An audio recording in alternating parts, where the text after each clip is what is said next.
Les enfants de Dieu sont appelés à être les représentants du Christ, à manifester au monde la bonté et la miséricorde de leur Sauveur. Comme Jésus nous a révélé le caractère du Père, ainsi nous devons le révéler lui-même à ceux qui ne connaissent pas son tendre amour et ses compassions.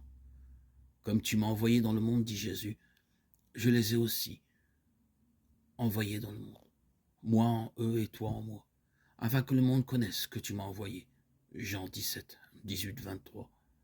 L'apôtre Paul écrivait aux chrétiens de Corinthe, vous êtes manifestement des lettres de Christ, connues, et lues de tous les hommes.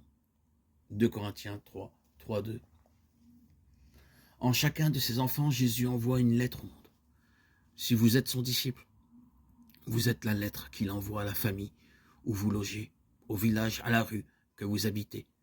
Par vous, Jésus désire parler au cœur de ceux qui ne le connaissent pas.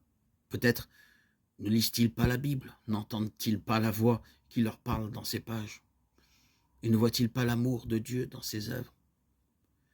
Mais si vous êtes un véritable représentant de Jésus, il est possible que, par vous, il soit amené à comprendre quelque peu sa bonté, à l'aimer et à le servir.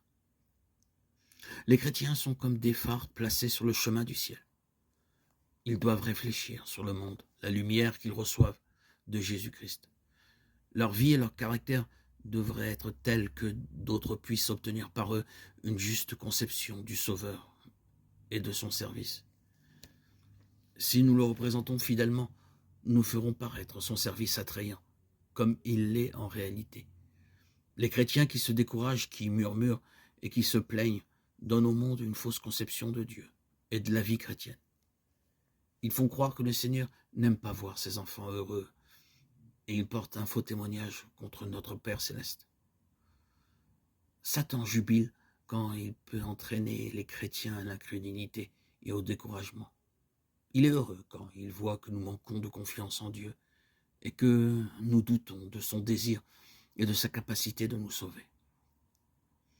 Il aime nous faire croire que les dispensations divines nous porteront préjudice. C'est l'œuvre de Satan de nous représenter le Seigneur comme dénué de miséricorde et de compassion.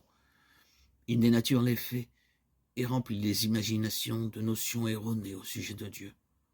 Et nous nous arrêtons trop souvent aux caricatures de Satan, au lieu de chercher à connaître le vrai caractère de notre Père que nous déshonorons par notre manque de confiance et nos murmures. Satan s'efforce toujours de représenter la piété sous un jour sombre. Il désire faire paraître la religion pénible et fastidieuse. Aussi, quand le chrétien présente le christianisme sous ce faux jour, son incrédulité confirme le mensonge de Satan.